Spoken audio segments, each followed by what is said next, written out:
오늘 말씀은 마가복음 9장 2절에서 29절 중에서 2절에서 13절까지의 말씀을 저 여러분이 교독해서 읽도록 하겠습니다.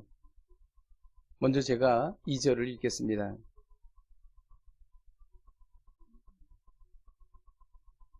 엿새 후에 예수께서 베드로와 야고보와 요한을 데리시고 따로 높은 산에 올라가셨더니 그들 앞에서 변형되사 그 옷이 광채가 나는 이게 없음 매우 희어졌더라.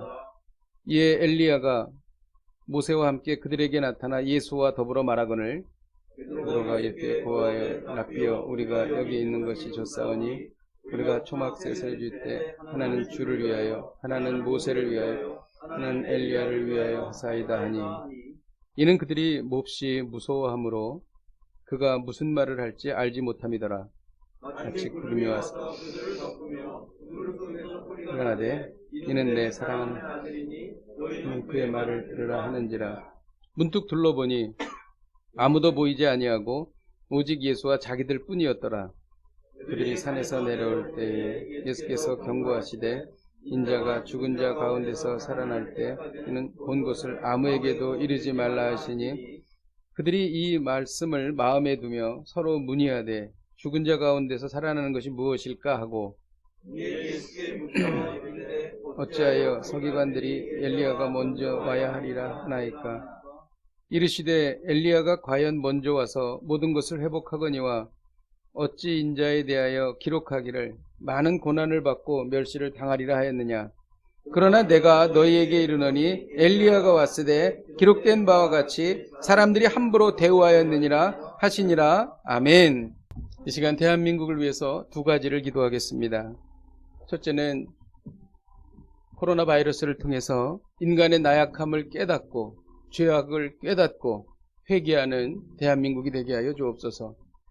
또 하나 기도할 때에 주님, 대한민국에도 하나님께서 기뻐하시는 그러한 지도자가 서게 하여 주시옵소서.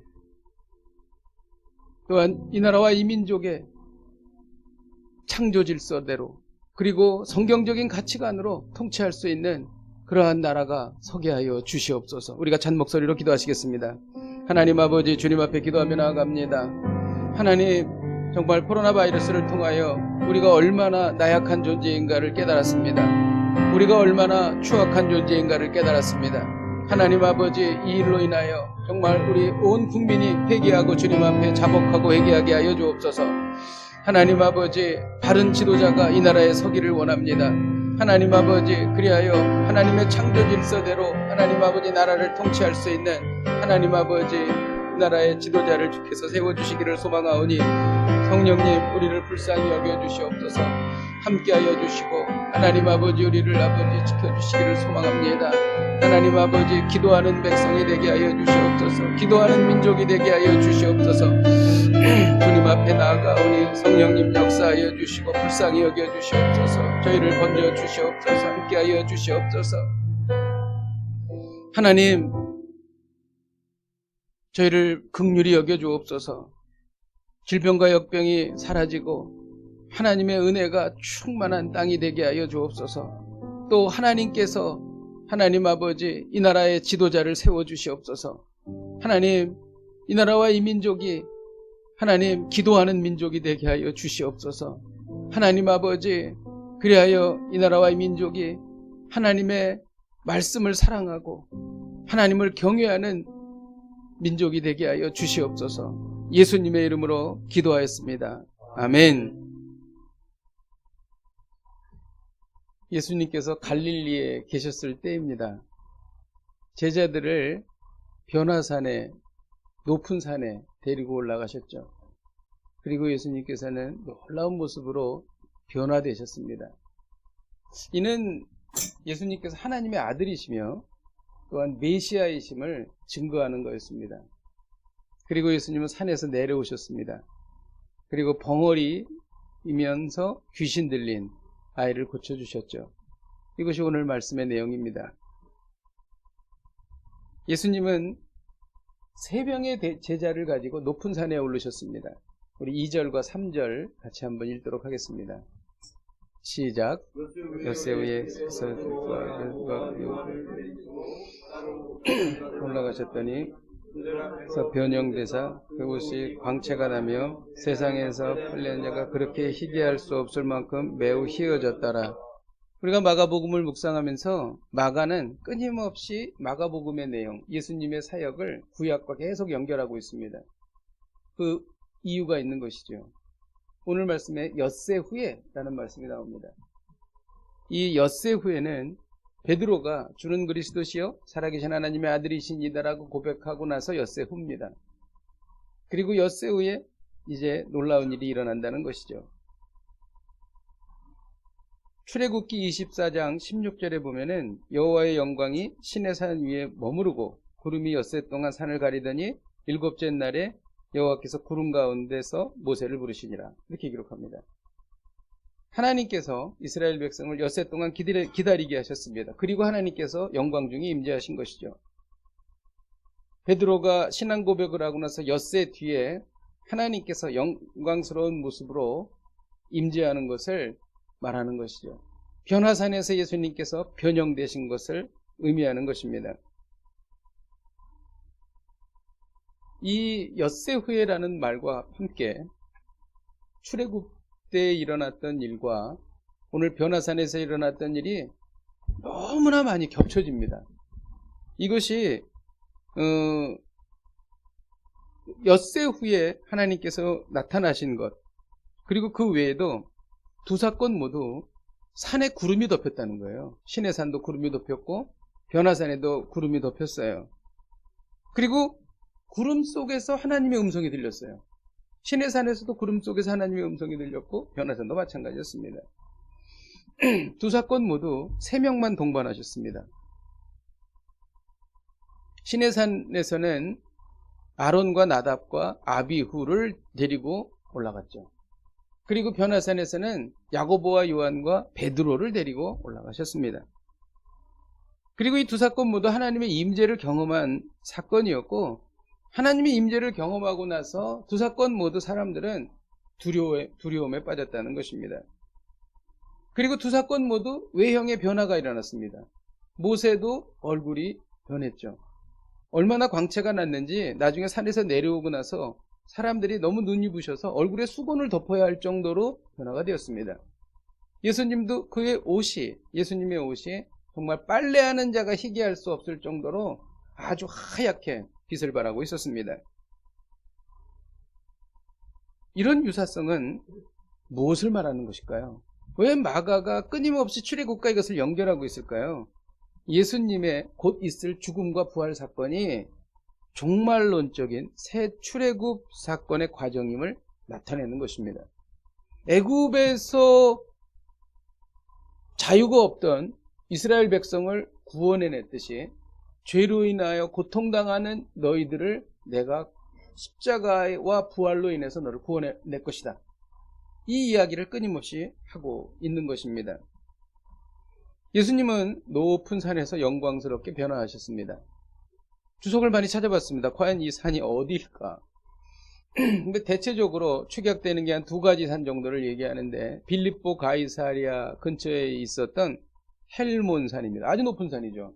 눈이 덮여 있는 산입니다. 그리고 또 하나는 갈릴리 근처에 있는 다볼 산이다. 이렇게 말을 하고 있습니다.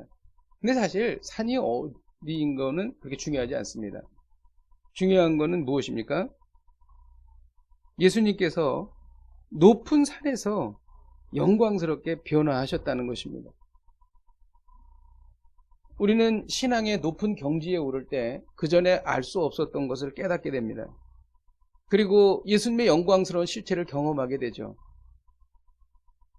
높은 데에 올라가야 많은 것을 볼 수 있는 것처럼 신앙도 높은 경지에 올라가야 많은 것을 알 수가 있습니다. 그리고 하나님께 더욱더 가까이 나아갈 수가 있는 것이죠.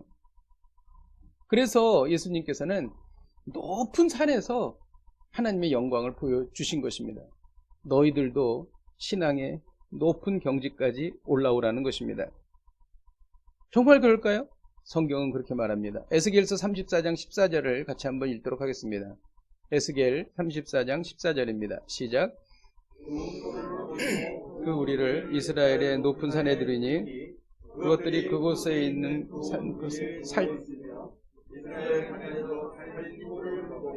네, 높은 곳에 우리가 있고 거기에서 좋은 꼴, 살찐 꼴을 먹는다는 것입니다. 높은 곳으로 올라오라는 것입니다. 그래서 우리는 예수님을 따라 신앙의 높은 경지에 올라가야 할 것입니다. 아, 새벽 기도에 나왔더니 이런 놀라운 영적인 감동이 있었구나. 아, 내가 금식하고 기도했더니 정말 한 번도 경험할 수 없었던 하나님의 임재를 경험했어. 내가 이렇게 말씀을 사모했더니 이 말씀이 꿀송이처럼 다네. 이것을 느껴가라는 것입니다.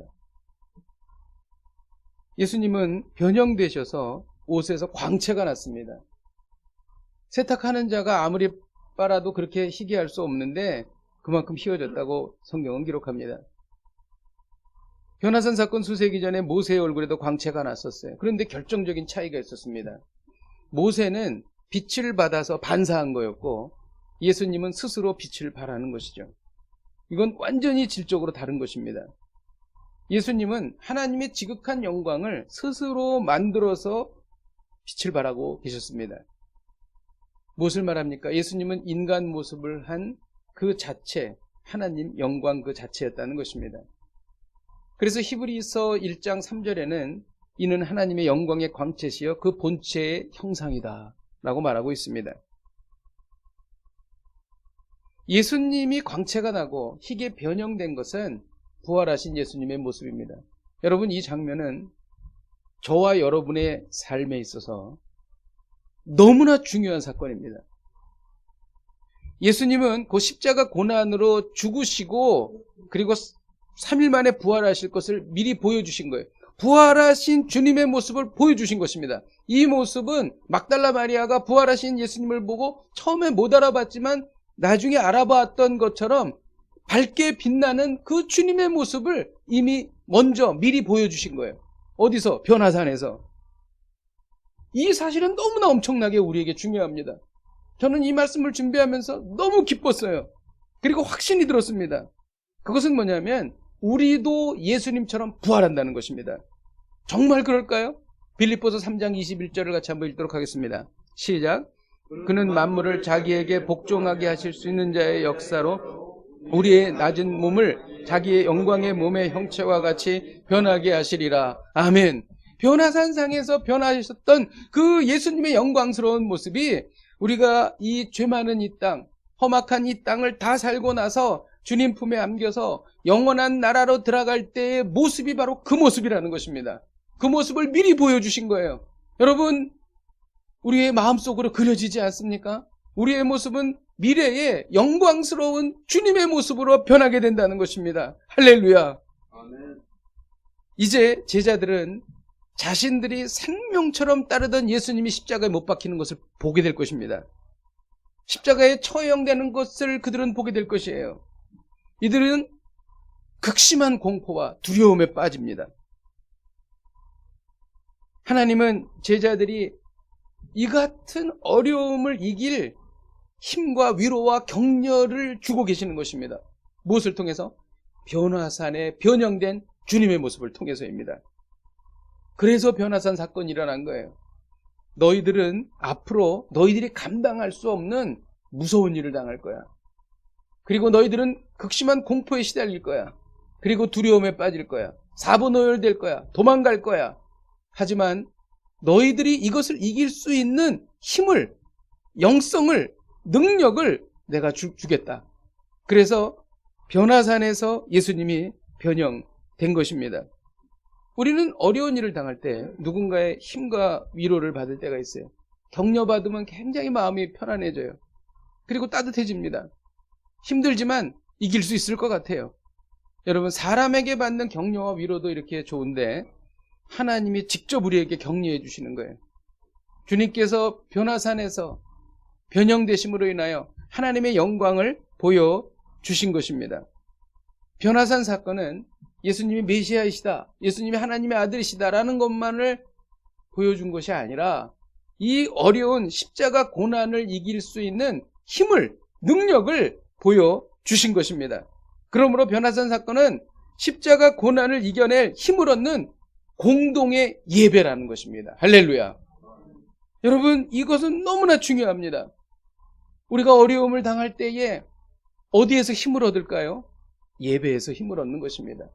우리가 주일날 예배를 드릴 때 하나님께 은혜를 받고 살아계신 하나님을 경험하고 하나님의 임재를 느낄 때에 우리가 당하는 어떤 어려움도 이길 수 있는 힘과 능력을, 영성을 거기에서 얻게 된다는 것입니다.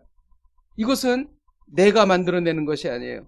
저 신령한 하늘로부터 임하는 하나님의 권능과 능력이 임하는 것입니다. 이것이 어디에서 오는가? 예배에서 온다는 것입니다. 변화산 사건은 예배입니다. 변화산 사건은 십자가를 이길 수 있는 강력한 예배인 것입니다. 그래서 3명의 제자는 거기에서 예배를 드린 거예요. 그리고 그들은 십자가의 그 고난을 이길 수 있었던 것입니다.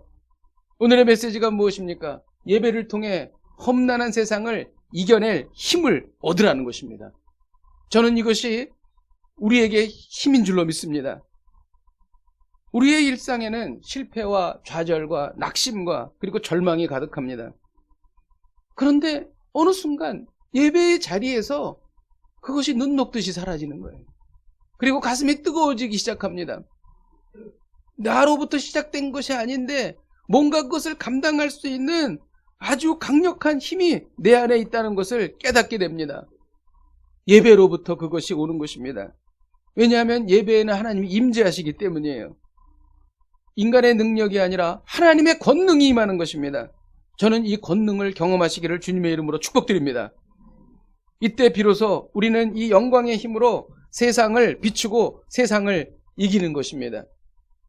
여러분, 역대하 20장에는 여호사밧과 모압과 암몬과 세일 사람들의 전쟁이 나옵니다. 이거는 불가항력적이에요. 여호사밧 왕이 이길 수 없는 전쟁입니다. 주변에 있는 세 나라가 한꺼번에 연합해서 공격을 하는 것이기 때문에 도저히 이길 수가 없는 거예요. 그 본문을 제가 읽어봤습니다. 그것은 예배였어요. 여호사밧은 하나님 앞에 부르짖기 시작합니다. 그리고 하나님께서는 한 선지자를 통하여 너희들이 전쟁에 나가라. 전쟁에 나가는데 찬양을 하라. 여러분, 전쟁터에서 찬양을 하는 것입니다. 여호사밧 왕은 하나님 앞에 부르짖어 기도했고 그리고 전쟁터에 나가서 찬양을 하는 것입니다. 여러분, 이것이 예배가 아닙니까? 그들은 큰 소리로 찬양을 했습니다. 그때 어떤 일이 일어났어요? 모압과 암몬 사람들이 세일 사람들을 쳐 죽였습니다. 그리고 모압과 암몬 사람들이 서로 싸워서 죽었어요. 전멸했습니다. 큰 승리를 얻게 된 것입니다. 그들이 찬양을 할 때에 어떤 일이 일어났을까요? 저는 확신합니다.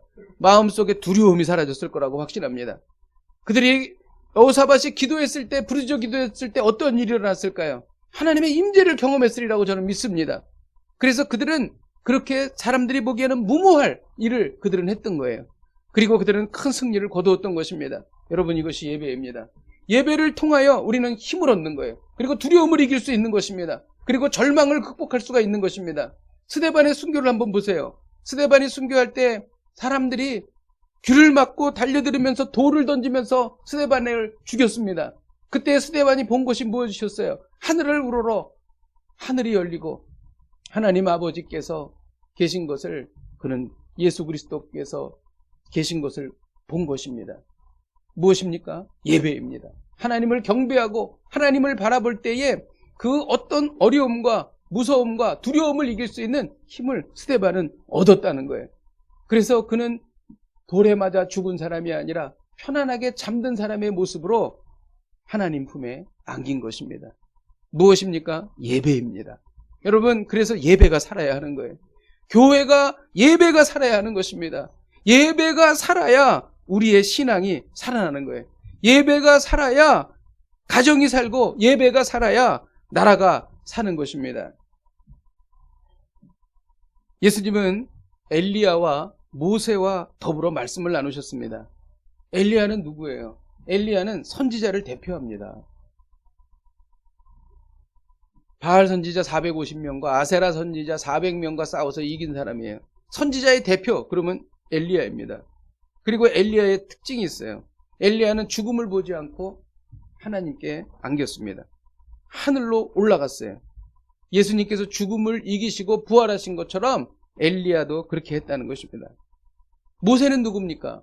애굽에서 종노릇하던 이스라엘 민족을 구출하고 하나님의 율법을 이스라엘 백성에게 전달해 준 사람입니다. 모세, 그러면 율법의 대표예요. 엘리야, 선지자의 대표입니다. 선지자가 말하고 지시하는 내용의 끝, 그리고 모세가 전해준 율법이 그 지시하는 그 끝이 무엇인가? 그 초점이 바로 예수 그리스도라는 거예요. 예수 그리스도의 대속에 초점이 맞춰 있다는 거예요. 변화산상에서 성경에 나오지 않아요. 엘리야와 모세와 예수님이 무슨 대화를 나눴을까요? 이 대화는 예수 그리스도의 십자가의 죽음과 부활이에요. 그래서 선지자의 대표가 십자가의 죽음과 부활을 지시하고 있고 율법의 대표가 십자가와 죽음을 지시하고 있는 것이에요. 모든 성경이 가르치는 초점은 예수 그리스도의 십자가와 예수 그리스도의 부활인 것입니다. 요한복음 5장 39절 우리 같이 한번 읽어보도록 하겠습니다. 시작. 너희가 성경에서 영생을 얻는 줄 생각하고 연구하거니와 이 성경이 곧 내게 대하여 증언하는 것이니라. 아멘. 지금 이야기를 하고 있는 거예요. 모든 성경은 다 예수 그리스도를 말하고 있는 것입니다. 그러므로 예수님은 십자가 대속이 구약 성경 말씀의 핵심이자 그리고 중심이다라는 사실을 보여주시기 위해서 모세와 엘리야와 대화를 하고 계신 것이에요. 그래서 그들을 부르신 것입니다. 여러분, 그런데 이 사건에는 아주 놀라운 비밀이 이 안에 있어요. 우리가 알고 싶어하는 것, 그 내용이 여기에 있습니다. 엘리야가 모세와 함께 나타난 것은 우리의 사후세계에 대한 아주 중요한 가르침을 줍니다. 난 죽으면 어떻게 되지? 예수님을 믿고 죽으면 어떻게 되지? 이 이야기를 여기서 말하고 있는 거예요. 모세는 예수님 당시로부터 무려 1500년 전에 살았던 사람이에요. 엘리야는 예수님 당시에 무려 900년 전에 살았던 사람이에요. 1500년 전에 살았던 사람과 900년 전에 살았던 사람이 나타났다는 거예요. 그들이 지금 변화산상에서 예수님과 말하고 있는 거예요. 말씀을 나누고 있는 것입니다. 무엇을 말합니까? 사람은 시대를 초월하여 육체의 죽음과 상관없이 여전히 살아있음을 증명합니다. 특별히 하나님 앞에서 살아있음을 증명합니다. 그래서 하나님께서는 아브라함의 하나님, 이삭의 하나님, 야곱의 하나님이라고 말씀하신 거예요. 이미 아브라함은 죽어서 저생 사람이에요. 저세상 사람이에요. 그럼에도 불구하고 하나님 앞에는 현존하는 사람. 이삭도 마찬가지고 야곱도 마찬가지라는 것입니다. 인간은 육체적 죽음으로 소멸되는 존재가 아니에요. 육체는 죽지만 영혼은 영원히 살아있다는 것입니다. 하나님은 모세에게 그렇게 아브라함의 하나님, 이삭의 하나님, 야곱의 하나님 말씀하셨던 것처럼 우리 모두를, 그리고 이미 우리 사랑하는 이미 세상을 떠난 가족들도 하나님 앞에서 살아있다라고 하는 것입니다. 여러분, 이것이 믿어지십니까? 이것을 보여주시기 위해서 엘리야와 모세를 부르신 것입니다. 그리고 그들이 하나님 앞에 살아있는 것을 보여주신 것입니다. 누구나 육체의 죽음을 통과하면 영원한 세계로 갑니다. 예수님을 믿으면 예수님 안에서 죽은 자들은 영원한 천국에서 지구한 행복을 누립니다. 그렇지만 예수님을 거부하고 예수님 밖에서 죽은 자는 영원한 지옥에서 극도의 고통을 당한다는 것이죠. 여러분, 이것을 우리는 보고 있는 것입니다. 변화산상에서 엘리야와 모세를 통하여 예수님과 대화하는 것을 통하여 우리는 보고 있는 것입니다. 이 놀라운 사건이 베드로는 자기의 눈앞에서 펼쳐지고 있는데 베드로가 이렇게 말하는 거예요. 여기에 있는 것이 좋사오니 초막셋을 짓겠습니다. 하나는 주님을 위하여, 하나는 모세를 위하여, 하나는 엘리야를 위해서 그렇게 하겠습니다. 지금 자기 눈앞에서 예수님의 십자가 부활에 대해서 서로 이렇게 말씀을 나누시는 것을 보고 있으면서도 예수님이 이제 십자가 사건을 담당하셔야 하는데도 불구하고 초막 지어서 초막 안에 예수님을 가두려고 하고 있는 거예요. 이게 얼마나 한심하기 짝이 없는 말입니까? 예수님은 때가 차서 하나님의 나라를 건설하러 오셨는데 그런 주님을 초막에 모시겠다니. 여러분, 이것이 바로 베드로의 답답한 모습, 또 우리의 답답한 모습이라고 할 수가 있겠습니다. 그리고 구름이 나타났습니다. 그 속에서 이는 내 사랑하는 아들이여 내 기뻐하는 자라는 하나님의 음성이 들렸습니다. 그리고 그 말씀을 듣고 나서 보니까 엘리야도 없고 모세도 없어요. 예수님만 혼자 계셨습니다. 그것은 무엇을 말합니까? 지금까지 이야기했던 예수 그리스도의 십자가와 죽음, 인류의 구원을 위해서 오직 예수 그리스도만이 이 일을 감당할 수 있다는 것을 보여주고 있는 것입니다. 하나님을 대면하면 죄 많은 인간은 죽음을 면치 못해요. 그러나 베드로와 요한과 야고보는 죽지 않았다는 거예요. 그 이유가 뭔지 아세요? 예수님이 거기 계셨기 때문에. 여러분, 예수님이 계시면 우리가 아무리 악한 죄를 지어도 우리가 예수님 앞에 죄를 고백하면 우리는 하나님 앞에 나아갈 수가 있는 것입니다. 예수님의 보혈의 능력으로 갈 수가 있는 거예요. 우리는 가끔 과거에 지은 죄를 생각할 때에 나만이 아는 죄, 추악한 죄를 생각하면서 나같이 이런 더러운 죄를 가진 자가 과연 정말 천국에 갈 수 있을까? 그런 의심이 들 때가 있어요. 그런 의심을 하지 마십시오. 내 힘으로 가는 것이 아니라 그리스도의 능력으로 가는 것입니다. 예수 그리스도의 보혈의 능력으로 가는 거예요. 내가 아무리 추악한 죄를 지어도 무릎을 꿇고 통회하고 예수 그리스도의 이름으로 회개하면 우리는 하나님 앞에 당당하게 나갈 수 있는 거예요. 이유는 예수 그리스도의 보혈 때문에 그런 것입니다. 그래서 예수님만이 혼자 계셨다는 거예요. 그리고 베드로와 야고보와 요한은 살아있을 수 있다는 것입니다. 이제 예수님께서 귀신 들린 아이를 고치셨습니다. 산에서 내려오신 것이죠. 예수님과 3명의 제자들은 산에서 내려와서 큰 무리들을 보았습니다. 제자들과 변론을 하고 있는 거예요. 그 이유는 뭐냐면 벙어리 되고 귀신 들린 아이를 고쳐달라고 이 아버지가 데리고 왔는데 제자들이 뭐 여러 가지 일을 했겠죠. 그런데 고치지 못했다는 거예요. 그래가지고 이것에 대해서 제자들이 변명을 하고 있었다는 것입니다. 그런데 그때 예수님의 모습이 얼굴에서 광채가 났다는 거예요. 모세가 산에서 내려왔을 때 광채가 났던 것처럼 똑같이 그런 일이 있었다는 것입니다. 그리고 그들이 데리고 온 귀신 들리고 말 못하는 아이가 막 이렇게 뒹굴면서 거품을 내면서 이를 갈고 얼굴이 파랗게 변했다는 거예요. 그리고 귀신을 쫓아달라고 요청을 했지만 제자들은 할 수가 없었다는 거죠. 이것을 바라보시고 예수님은 이렇게 말씀하셨어요. 믿음이 없는 세대여, 내가 얼마나 너희와 함께 있으며 얼마나 너희를 참으리요. 그때에 귀신 들린 아버지가 이렇게 말한 거예요. 하실 수 있다면 나를 도와주십시오. 하실 수 있다면 우리를 불쌍히 여겨주십시오. 이렇게 말했다는 거예요. 예수님은 너무 더 답답하셨어요. 할 수 있거든이 무슨 말이냐. 믿는 자에게는 능치 못할 일이 없느니라. 그때 이 아이의 아버지가 이렇게 말하는 거예요. 믿습니다. 그러나 나의 믿음 없는 것을 도와주소서. 이게 우리의 마음 아니에요? 믿기를 원해요. 근데 믿음이 생기지 않는 거예요. 여러분 그럴 때가 있지 않습니까? 그럴 때는 주님한테 도움을 요청하는 거예요. 그럼 주님께서 믿음을 주십니다. 어느 순간 주님께서 예수 그리스도로부터 말미암는 믿음을 우리에게 확 주십니다. 이건 주님이 주시는 거예요. 여러분 믿음이 내가 믿고자 해서 믿어지는 게 아니에요. 주님이 주셔야, 성령께서 감동하셔야 우리에게 믿음이 오는 것입니다. 이 아이의 아버지가 그렇게 말한 거예요. 아무리 애를 써도 마음에 가득한 의심이 사라지지 않았던 것이죠. 여러분 여기에 놀라운 영적인 원리가 담겨져 있습니다. 뭐냐면 우리는 예수님 때문에 우리가 완벽하지 않아도 된다는 거예요. 이 아이의 아버지를 보세요. 믿기를 원했지만 믿음이 없었어요. 믿음을 가지려고 했지만 믿음이 생기지 않았어요. 하지만 믿으려고 했습니다. 그리고 믿었어요. 하지만 완벽하게 믿지 못했어요.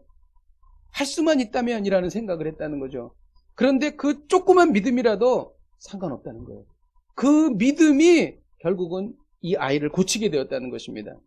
뭐냐면 믿음의 질이 중요한 게 아니라 믿음의 대상이 중요하다는 거죠. 어떤 사람을 철떡같이 믿었어요. 근데 그 사람은 아주 형편없는 사람이었어요. 아무 의미가 없습니다. 큰 손해를 보죠. 그러나 어떤 사람은 정말 믿을 만한 사람이에요. 대단한 사람이에요. 근데 그 사람을 조금 믿고 그 사람을 의지했어요. 결과적으로 엄청난 이득을 보게 된다는 거죠. 예수님이 그런 분이십니다. 우리가 믿음이 약하고 우리의 믿음의 질이 정말 부족하고 연약한다 할지라도 그 믿는 믿음의 대상이 예수님이라면 그것은 놀라운 역사를 발휘한다는 거예요. 이게 바로 이 아이의 아버지의 믿음이었다는 거예요. 그리고 그 믿음을 주님이 들어서 사용하시고 그 벙어리 되고 귀신 들린 아이를 고쳐 주셨다는 것입니다. 그리고 귀신은 소리를 지르며 심한 경련을 내면서 떠나가 버렸습니다. 예수님이 집에 들어가시자 제자들은 조용히 여쭤봤죠. 사람들이 있을 땐 창피해서 못 물어보고 예수님이 집에 들어가실 때 저녁 때 물어본 거죠. 예수님, 우리는 왜 귀신을 쫓지 못했습니까? 이렇게 물어본 것입니다. 그때 예수님께서 이렇게 말씀하십니다. 기도 외에는 이런 류가 나갈 수가 없다. 이렇게 말씀하셨죠. 믿음을 말하는 것입니다. 기도와 믿음은 동전의 양면이에요. 기도는 믿음에서 나오고 믿음은 기도로 강화됩니다. 왜냐하면 믿음이 없는 사람이 기도할 수 없거든요. 믿음이 조금이라도 있어야 기도할 수 있습니다. 제자들이 귀신을 쫓는 데 실패한 것은 예수님을 의지하는 기도가 부족했기 때문이에요. 예수님께서 능력을 주셨어요. 귀신 쫓는 능력을 주셨어요. 그래서 둘씩 나가서 많은 귀신들을 쫓았습니다. 주님께서 사단이 하늘에서부터 떨어지는 것을 보았다. 이렇게 말씀하실 정도로 제자들이 귀신을 쫓았어요. 근데 시간이 지나면서 제자들이 변질되기 시작한 거예요. 아, 이 능력이 나의 능력이구나. 이렇게 생각한 거예요. 아니요. 제자들의 능력이 아니었죠. 그건 예수님의 능력이었죠. 근데 자기의 능력인 줄로 알고 기도하지 않고 죽기를 한 겁니다. 그러니까 안 나간 거죠. 여기에 원인이 있었다는 것이죠. 기도라는 것은요, 관계입니다. 하나님과의 관계가 계속 유지가 돼야 우리가 기도할 수 있고 또한 믿음을 얻을 수가 있는 것입니다. 기도라는 하나님께 청구서를 제출하는 게 아니에요. 기도는 하나님과의 관계를 긴밀하게 유지하고 교제하는 것입니다. 기도는 하나님과의 관계를 긴밀하게 유지하기 때문에 거기에서 능력이 나오는 것입니다. 그래서 쉬지 말고 기도하라고 말씀하는 것입니다. 능력을 한 번 받았다고 영원히 계속되는 거 아니거든요. 배터리와 같아요. 계속 충전을 해야 합니다. 그래서 우리는 뜨겁게 기도하고 또 성령 충만함을 받아야 하고 또 하나님께 주시는 믿음으로 나아가야 하는 것이죠. 재충전하지 않으면 능력은 사라지는 것입니다. 내가 왕년에 이런 믿음 생활을 했어. 소용없습니다. 지금 내가 하나님과의 관계가 어떤가? 뜨거운가? 내 안에 성령께서 역사하시는가? 이것이 중요하다는 것입니다. 하나님께 기도하심으로 하나님께서 부으시는 큰 능력을 공급받으시기를 주님의 이름으로 축복드립니다. 아멘. 말씀을 준비하면서 주신 감동이 있습니다. 23절에 보면 할 수 있거든이 무슨 말이냐 이렇게 기록합니다. 벙어리 귀신 들린 아이의 아버지는 예수님께 예수님 만일 고칠 수 있다면 고쳐주십시오. 이런 식으로 말한 거예요. 이때 예수님께서는 할 수 있거든이 무슨 말이냐, 믿는 자에게는 능치 못함이 없느니라 이렇게 꾸짖으셨습니다. 예수님의 언약, 예수님의 능력에는 만일이라는 말이 없어요. 여러분, 만일이라는 것은요, 만에 하나라는 의심이 들어있는 단어입니다. 만일은요, 예수님을 불신하는 단어예요. 여러분, 목회자가 이렇게 말한다고 쳐봐요. 만일 예수님께서 허락하시면 당신은 천국에 갈 수도 있습니다. 이게 무슨 말입니까? 여러분의 기분은 어떨까요? 또 만일 하나님께서 응답하시면 당신의 소원은 이루어질 수도 있습니다. 이렇게 말한다면 여러분의 기분은 어떻겠습니까? 그런데요, 우리들이 기도하면서 드는 생각이 이런 생각이라는 거예요. 여러분, 그렇잖아요. 그런 게 없다는 거예요. 우리가 기도하면 하나님께서 반드시 응답해 주시지 만일이라는 건 없다는 거예요. 혹여 하나님께서 혹시 들어주실까, 이런 게 없다는 거예요. 우리가 기도하면 하나님께서 응답해 주십니다. 그리고 응답해 주시지 않으면 하나님의 때에 응답해 주십니다. 그리고 응답해 주시지 않으시면 응답해 주시 않는 것이 가장 좋은 것이기 때문에 응답해 주시지 않는 것이에요. 그러므로 우리가 기도하면 그것은 반드시 응답이 된다는 거예요. 하나님은 실현하는 분이 아니에요.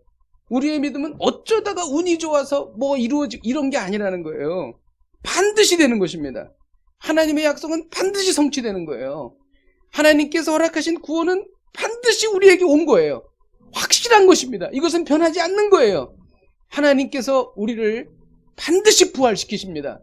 그리고 우리는 영원한 하나님의 나라에 반드시 들어갑니다. 왜? 하나님은 신실하시니까. 하나님은 만약이라는 게 없어요. 혹시라는 게 없는 거예요. 이것이 진리인 것입니다. 기도하면 반드시 응답됩니다. 할렐루야. 아멘. 여러분, 혹시 만일 이런 생각을 버리시기를 주님의 이름으로 축복드립니다. 아멘. 주님 앞에 믿음으로 나아가고 말씀 붙잡고 하나님 앞에 나아가면 반드시 이루어지는 것입니다. 아멘. 나의 이성과 경험과 사고를 초월해서 하나님은 반드시 역사하시는 것입니다. 참된 믿음에는 만일이라는 개념은 없습니다. 이 말이 할 수 있거든이 무슨 말이냐, 예, 깊은 뜻인 것입니다. 오늘 하나님은 우리에게 말씀하십니다. 예배를 통해 험난한 세상을 이길 힘을 얻어라. 예배를 통해 험난한 세상을 이길 힘을 얻어라. 여러분, 예배는 생명입니다. 예배는 이렇게 중요한 거예요. 예배는 드려도 되고 안 드려도 되고 하는 것이 아니에요. 예배는 우리의 생명을 쥐고 있는 것입니다. 생사여탈권을 쥐고 있는 것, 이것이 예배인 것입니다. 우리는 그래서 매주일 나와서 예배 드려야 하는 것입니다. 예배를 통하여 주님의 임재를 경험하고 주님의 능력을 부여받고 일주일을 살아갈 하나님의 영역과 하나님의 그 능력을 우리는 부여받아야 하는 것입니다. 무엇을 통해서? 예배 중에 하나님의 임재를 통하여, 예배 중에 임한 하나님의 말씀을 통하여 이 놀라운 일이 저와 여러분에게 일어나기를 주님의 이름으로 축복드립니다. 우리 함께 찬양하고 기도하겠습니다. 나의 힘이 되신 여호와여, 우리 같이 찬양하십시다.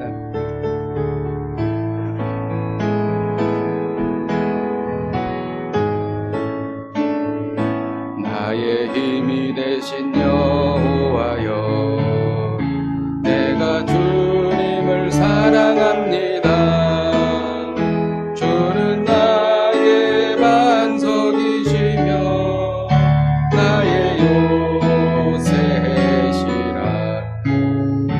주는 나를 건지시는 나의 주, 나의 하나님, 나의 피할 밥이시요 나의 밥 되시라. 나의 하나님, 나의 하나님, 나의 하나님,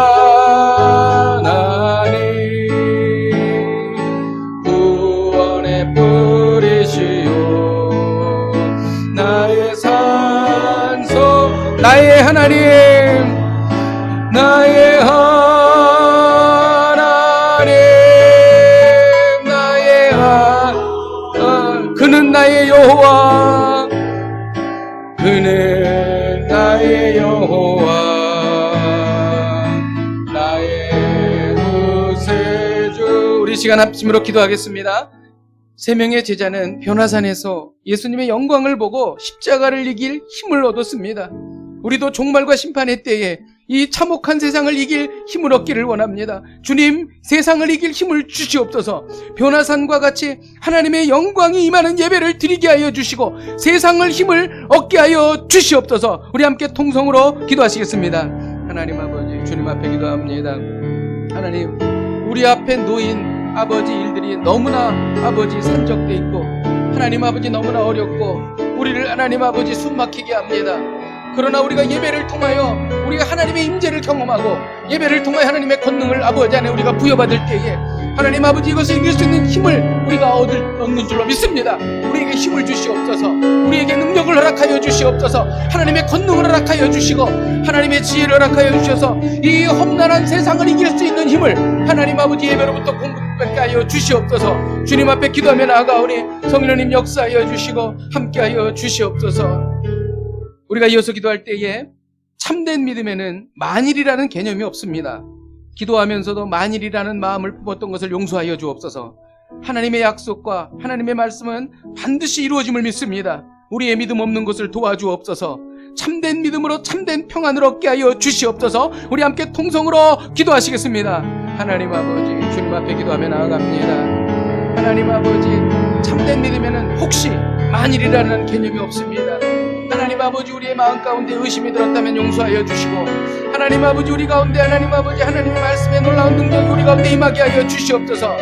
하나님 아버지, 우리의 믿음 없는 것을 도와주시옵소서. 참된 믿음으로 참된 평안을 얻게 하여 주시옵소서. 하나님 아버지, 주님 앞에 기도하며 나아가오니 성령님 역사하여 주시고 하나님 아버지 은혜 베풀어 주셔서 하나님의 임재를 경험하게 하여 주시옵소서.